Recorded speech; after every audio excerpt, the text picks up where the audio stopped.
Ẹ kú dédé wòyí o, ìròyìn lérèfé mo mú wá sí etí ìgbọ́-yín láti ẹnu ọmọ yín ìyáàfin Lydia Ọbọ́falẹ́yẹ. Olúwo ti Ìwó ní ìpínlẹ̀ Ọ̀ṣun, Ọba Abdulrasheed Akànbí ní ọjọ́ Ìṣẹ́gun ti sọ síta fún gbogbo ènìyàn wípé gbogbo agbègbè tí ó wà ní ilẹ̀ Ìwó ni yóò ṣe àtìlẹ́yìn fún olùdíje fún ipò gómìnà alága ti iléeṣẹ́ adójútòfò Mutual Benefit Assurance Akin Ògúnbíyì tí ó jẹ́ olóyè pàtàkì nínú ẹgbẹ́ òṣèlú All Progressives Congress ti ìpínlẹ̀ Ọ̀ṣun, ẹni tó tún wá láti ilé Ogbó, jẹ́ ọ̀kan lára àwọn olùdíje 12 tí ó fẹ́ gba ìwé àṣẹ tíkẹ́ẹ̀tì láti jẹ́ olùdíje fún ipò gómìnà ìpínlẹ̀ Ọ̀ṣun nínú ẹgbẹ́ òṣèlú APC ní ọjọ́ kẹjọ oṣù kẹjọ August 8 ọdún 2026. Ọba Akànbí sọ̀rọ̀ yìí jáde síta ní ààfin rẹ̀ ti ìlú Ìwó nígbà tí Ògúnbíyì lọ ṣàbẹ̀wò ìfinitónilétí èròǹgbà rẹ̀ tí ó sì tún fẹ́ ìṣọ̀kan àti àtìlẹ́yìn àwọn olùgbé gbogbo agbègbè Ìwó Federal Constituency, èyí tí ó jẹ́ Ayédire, Ọláolúwa àti ìjọba ìbílẹ̀ Ìwó lápapọ̀. Ọba wá tẹ̀síwájú ní ọ̀rọ̀ rẹ̀ pé gbogbo ọmọ bíbí ìlú Ìwó ni ó gbọ́dọ̀ ṣe àtìlẹ́yìn fún Ògúnbíyì nítorí pé ó jẹ́ òun nìkan ló wá láti agbègbè Federal Constituency àti pé àwọn ti ṣetán láti káàkiri gbogbo ìpínlẹ̀ nípa pé kí èròǹgbà rẹ̀ kí ó yọrí sí rere. Ní àfikún ọ̀rọ̀ rẹ̀, ó tún wá sọ pé Ìwó, Ilé-Igbó, Kútà àti àwọn ìlú mìíràn ní ilẹ̀ Ìwó já sí ọ̀kan. Nínú ọ̀rọ̀ rẹ̀ ló tún ti jẹ́ kí ó di mímọ̀ wípé àwọn kò lè tẹ̀síwájú bí gbogbo àwọn kò bá ṣiṣẹ́ papọ̀ gẹ́gẹ́ bí ọ̀kan. Nítorí ìdí èyí ni gbogbo àwọn gbọ́dọ̀ sọ ara wọn di ọ̀kan fún ìlọsíwájú ìlú àwọn lápapọ̀. Ó wá gbà á ládùúrà wípé Ọlọ́run alágbára tí ó yan gómìnà sípò ni yóò bá wọn yan dókítà Akin Ògúnbíyì sípò gómìnà ìpínlẹ̀ Ọ̀ṣun gẹ́gẹ́ bí ẹni tí ó kàn. Ó tún wá fi ààrẹ Tinubu ṣe àpẹẹrẹ wípé nígbà tí ó jáde fún ipò ààrẹ ní ọdún 2023, òun dìbò fún un nítorí pé ó jẹ́ ọmọ ilẹ̀ káàárọ̀-o-jíire Yorùbá àti pé òun kò lè dìbò fún olùdíje mìíràn tí kì í ṣe ọmọ ilẹ̀ káàárọ̀-o-jíire. Nígbà tí ọmọ ilẹ̀ káàárọ̀-o-jíire wà lára àwọn olùdíje, irú rẹ̀ náà ni ọ̀rọ̀ Ògúnbíyì jẹ́, èyí tí gbogbo ọmọ ìlú Ìwó gbọ́dọ̀ ṣe àtìlẹ́yìn fún àti pé àsìkò ti tó kí ọmọ bíbí ìlú Ìwó náà di gómìnà ìpínlẹ̀ Ọ̀ṣun. Ògúnbíyì náà sọ púpọ̀ nínú ọ̀rọ̀ rẹ̀ láti lè ru ọkàn àwọn ọmọ bíbí ìlú Ìwó sókè kí wọ́n bá lè ṣe àtìlẹ́yìn fún. Òun náà tún fi ọ̀rọ̀ àwọn ìlú kọ̀ọ̀kan bíi Ìlá, Borípé àti ìjọba ìbílẹ̀ Ayédáadé ṣàpẹẹrẹ wípé gbogbo àwọn ọmọ ìlú wọ̀nyí ló ṣe àtìlẹ́yìn tí wọ́n sì tún gbárùkù ti ọmọ wọn tí ó jẹ́ kọmíṣánná fún ètò ìṣúró owó Bọ́lá Oyèbámijí láti gba ìwé àṣẹ tíkẹ́ẹ̀tì fún ipò gómìnà lábẹ́ ẹgbẹ́ òṣèlú APC ní ọjọ́ kẹjọ oṣù kẹjọ ọdún tí ó ń bọ̀, èyí tí wọ́n ṣe àtẹ̀jáde rẹ̀ fún àwọn akọ̀ròyìn ní ìlú Òṣogbo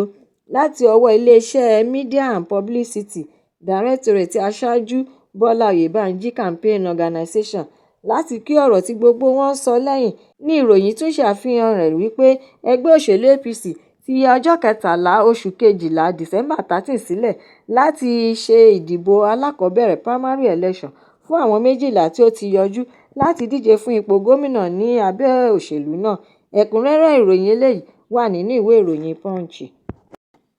Kò dín díẹ̀ ní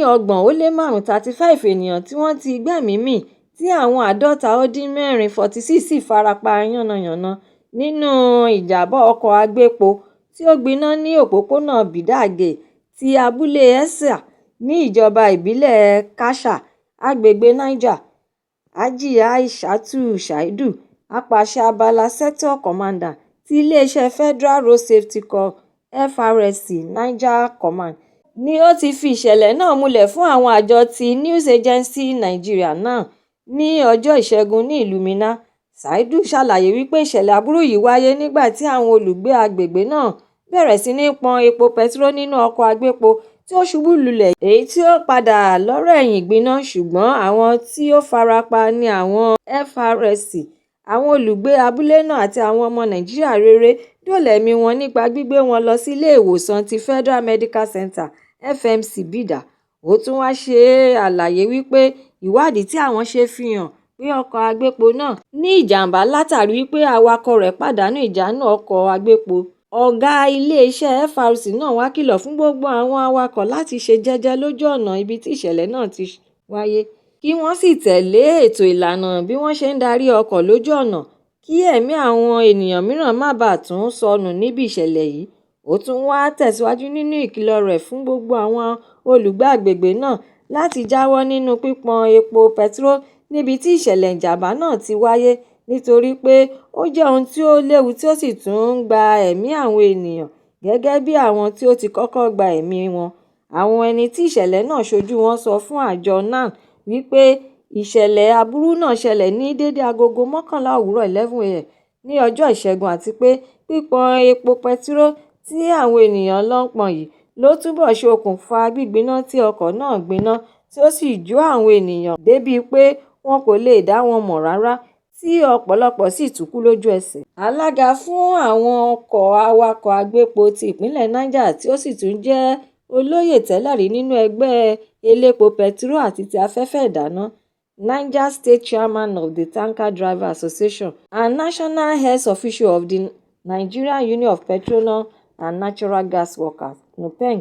Ọ̀gbẹ́ni Farouk Kawo fìdí ìṣẹ̀lẹ̀ aburú náà múlẹ̀ wípé ọkọ̀ agbépo yìí ni ó gbé epo pẹtiró bọ̀ láti ìpínlẹ̀ Èkó lọ sí apá àríwá northern part orílẹ̀-èdè yìí. Ó tún wá sọ pé òun ṣàkíyèsí pé ó ti tó 30 ọkọ̀ agbépo táǹkà tí ó ti ní irú ìṣẹ̀lẹ̀ ìjàmbá aburú yìí ní òpópónà kan náà nínú oṣù kẹwàá yìí nìkan, èyí tí òun lérò wípé àìdá ojú ọ̀nà yìí ló ṣe okùnfà ìjàmbá ọkọ̀ nígbà gbogbo. Ó wá rọ ìjọba ìpínlẹ̀ Niger lábẹ́ ìṣèjọba gómìnà Mohammed Bago láti tètè dá sí ìṣẹ̀lẹ̀ yìí nípa ṣíṣe àtúnṣe òpópónà náà kí ó bàa lè jẹ́ ìrọ̀rùn fún àwọn awakọ̀ láti lè máa rìn lórí rẹ̀ kí ó sì tún dín ìjàmbá ọkọ̀ kù. Ẹ̀kúnrẹ́rẹ́ ìròyìn eléyìí náà wà nínú ìwé ìròyìn Vanguard. Lónìí tí í ṣe Ọjọ́rú ni àwọn aṣòfin yóò ṣe ètò àyípadà ìkẹyìn lórí ọ̀rọ̀ ìjíròrò nípa fífi owó kún owó oṣù àwọn ológun Nigeria Armed Forces àti gbogbo àwọn òṣìṣẹ́ elétò ààbò tó kù lórílẹ̀‐èdè Nàìjíríà. Ọ̀rọ̀ ìjíròrò tí wọ́n tún ń ṣe lọ́wọ́ yìí tí wọ́n tún pe àkórí rẹ̀ ní títètè yára ṣe àfikún owó oṣù òṣìṣẹ́ tí ó kéré jùlọ àti pípèsè ètò àlàáfíà fún gbogbo ọmọ ẹgbẹ́ òṣìṣẹ́ elétò ààbò àti àwọn òṣìṣẹ́ elétò ààbò mìíràn. Urgent need to increase the minimum wage and improve condition of service for members of the Nigerian Armed Forces and other security agencies, èyí tí aṣòfin Aliyu Dume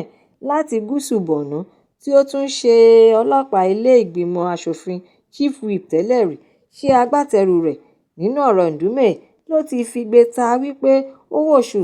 àti àjẹmọ́nú tí àwọn ológun àti àwọn òṣìṣẹ́ elétò ààbò tí wọ́n fi ojoojúmọ́ fi ẹ̀mí wọn wéwu láti lè máa dáàbò bo ẹ̀mí àwọn ènìyàn lórílẹ̀‐èdè yìí kéré jùlọ. Owó oṣù fún àwọn tí ó wà ní ìpele tí ó kéré jùlọ kò ju 50,000 sí 60,000 náírà (50,000 sí 60,000 naira) jẹ́ owó oṣù tí kò tó nǹkan kan rárá tí kò sì tún lè gbọ́ bùkátà bí oúnjẹ, owó ọkọ̀, ilé gbígbé àti ètò ẹ̀kọ́ àwọn ọmọ wọn. Dume tún wá kí ọ̀rọ̀ rẹ̀ lẹ́yìn wípé owó oṣù kékeré yìí ló ṣe okùnfà ìwà ìbàjẹ́ tí ó wà láàrin òṣìṣẹ́ elétò ààbò. Ó tún wá fi àwọn orílẹ̀-èdè adúláwọ̀ mìíràn bíi ilẹ̀ Ghana ṣe àpẹẹrẹ wípé àwọn ọmọ ológun wọn ń gba owó oṣù tí ó dín ní 200,000 náírà (180,000 naira), tí orílẹ̀-èdè Kenya ń gba 200,000 naira, tí orílẹ̀-èdè Egypt ń gba owó 230,000 sí 250,000 (between 230,000 and 250,000 naira), àti tí orílẹ̀-èdè South Africa ń gba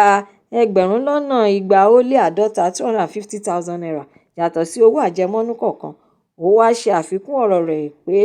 tí ìjọba àpapọ̀ bá ṣe àfikún owó oṣù kí wọ́n sì tún jẹ́ kí ohun amáyédẹrùn wà ní àrọ́wọ́tó àwọn òṣìṣẹ́ elétò ààbò, ó di dandan kí ètò ààbò tó péye dé bá orílẹ̀-èdè wa. Ẹ̀kúnrẹ́rẹ́ ìròyìn eléyìí náà wà nínú ìwé ìròyìn The Nation. Ọ̀kan lára ọmọ ẹgbẹ́ ilé ìgbìmọ̀ aṣòfin ti ìpínlẹ̀ Abia State House of Assembly, Uche Onye Stephen Akachukwu ti tako ọ̀rọ̀ àhesọ tí ó ń jà ròhìnròhìn lórí ẹ̀rọ afẹ́fẹ́ wípé olórí tí ó pọ̀ jùlọ (majority leader) ti ilé ẹgbẹ́ ìpínlẹ̀, Uchenna Okoro Kalu, fi ìgò ọtí bíà gún òun lórí. Ìròyìn yìí tí ó gba orí ẹ̀rọ ayélujára kan kò ṣẹ̀yìn bí wọ́n ṣe sọ pé akẹgbẹ́ rẹ̀ kan ló bá jà lórí ọ̀rọ̀ owó pínpín. Ìròyìn náà tún ṣàlàyé síwájú pé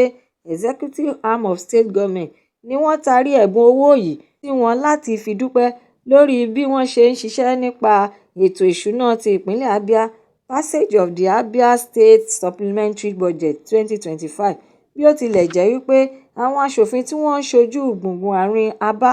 ní ilé ìgbìmọ̀ ìpínlẹ̀ náà ti kọ́kọ́ kó àkọsílẹ̀ ọ̀rọ̀ náà dànù tí wọ́n sì dúró lórí pé kò sí ohunkóhun tó jọ irú rẹ̀ rárá, ṣùgbọ́n nínú ọ̀rọ̀ àkọsílẹ̀ tí Akachukwu buwọ́lù níbẹ̀ ló ti kà á pé ọ̀rọ̀ àhesọ tí òun gbọ́ lórí ẹ̀rọ ayélujára wípé olórí ẹgbẹ́ tó pọ̀ jùlọ fi ìgò ọtí bíà gbá akẹgbẹ́ rẹ̀ kan lórí ẹ̀bùn owó tí gómìnà ò tí fún wọn. Nínú àkọsílẹ̀ èsì tí ó ṣe àtẹ̀jáde rẹ̀ ló ti tako ọ̀rọ̀ náà wípé irọ́ báláú tí ó jìnnà sí òtítọ́ ni, àti pé àwọn tí ó ń tan ọ̀rọ̀ àhesọ yìí káàkiri orí ẹ̀rọ ayélujára kàn fẹ́ lò láti máa fi tàbùkù ìṣèjọba ìpínlẹ̀ Abia, tí wọ́n sì tún fẹ́ da àárín gbogbo àwọn rú nítorí pé irú ìṣẹ̀lẹ̀ yìí kò tilẹ̀ wáyé àti pé àwọn kò tilẹ̀ ta ohùn sí ara àwọn débi pé àwọn yóò fi ìgò ọtí bá ara àwọn jà. Ẹ̀kúnrẹ́rẹ́ ìròyìn eléyìí náà wà nínú ìwé ìròyìn Daily Post. Ìròyìn lérèfé Toni kò ní jù bá lọ nítorí pé kí n lọ bẹ oge. Ẹ tún pàdé mi lọ́la fún àkọ́tún ìròyìn lérèfé mìíràn láṣẹ Èdùmàrè. Ẹ má ṣe aláìlọ́kàn sí YouTube channel ìròyìn lérèfé. Kí ẹ bá mi subscribe, kí ẹ sì tún bá mi fi èròǹgbà yín ránṣẹ́ sórí rẹ̀, kí ẹ bá lè ní àǹfààní láti máa gbádùn ìròyìn lérèfé síwájú àti síwájú sí i. Ẹ ṣé mo dúpẹ́ tí ẹ̀ ń tẹ́tí gbọ́ mi. Nígbà gbogbo,